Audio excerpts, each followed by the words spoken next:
Shalom jemaatkan yang terkasih dalam Tuhan Yesus Kristus. Jumpa lagi dalam program Sapa Jemaat kita hari ini. Saya berharap semua berada dalam keadaan yang baik dan sehat.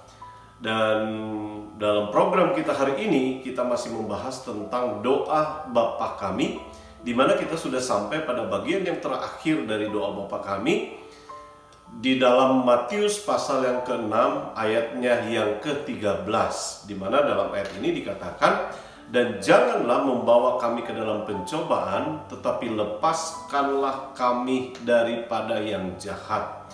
Dari doa yang diajarkan oleh Tuhan Yesus ini, seolah-olah kita mendapatkan pengertian bahwa berarti Allah yang membawa kita kepada pencobaan, sehingga kita harus meminta supaya kita jangan dibawa ke dalam pencobaan.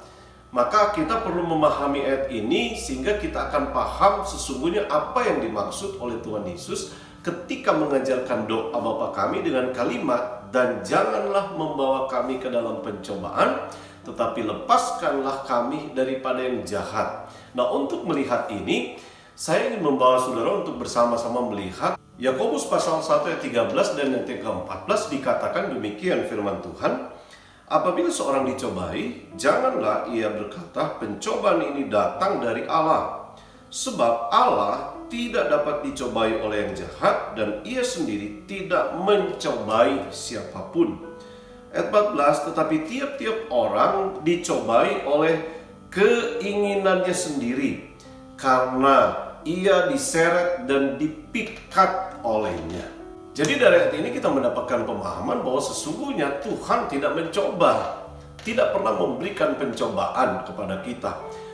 Kalaupun ada yang seperti seolah-olah Tuhan memberikan pencobaan, sesungguhnya itu lebih kepada ujian untuk kebaikan kita, ujian untuk membuat kita semakin bertambah, ujian untuk membuat kita semakin bertumbuh di dalam Tuhan.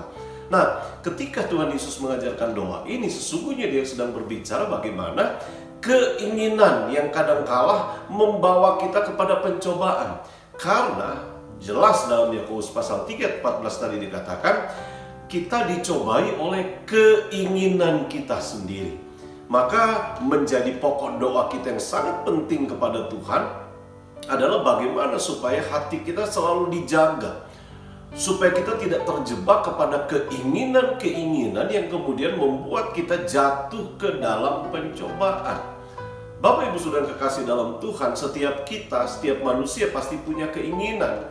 Tapi di atas semua keinginan ini ada pilihan yang ditawarkan sesungguhnya kepada kita.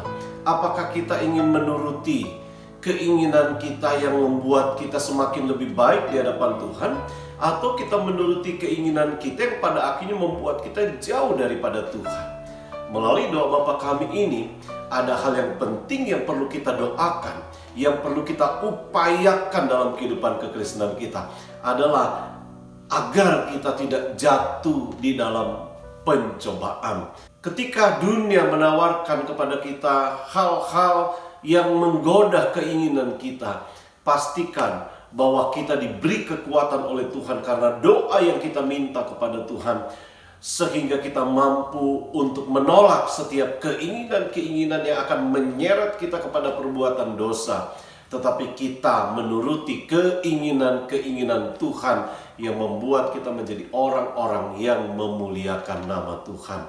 Maka Bapak Ibu Saudara kekasih dalam Tuhan, di tengah masa pandemi, di tengah kesulitan, di mana kita butuh secara finansial berkat dari Tuhan, jangan lupa Bapak Ibu Saudara kekasih untuk meminta kepada Tuhan kekuatan sehingga kita tidak jatuh di dalam pencobaan. Kekuatan untuk kita dapat menangkal setiap keinginan-keinginan yang menyeret kita kepada perbuatan dosa, sehingga kita tidak jatuh kepada hal-hal yang Tuhan tidak kehendaki. Kiranya kebenaran firman Tuhan ini boleh menuntun kita. Saya percaya ketika kita hidup dekat dengan Tuhan, membangun selalu hubungan yang baik dengan Tuhan melalui doa kita, maka saya percaya kita punya kekuatan sehingga pada akhirnya kita tidak terjatuh ke dalam pencobaan. Tuhan Yesus memberkati kita semua. Mari jalani hari ini bersama dengan Tuhan. Kita percaya kita cakap menanggung segala sesuatu. Amin.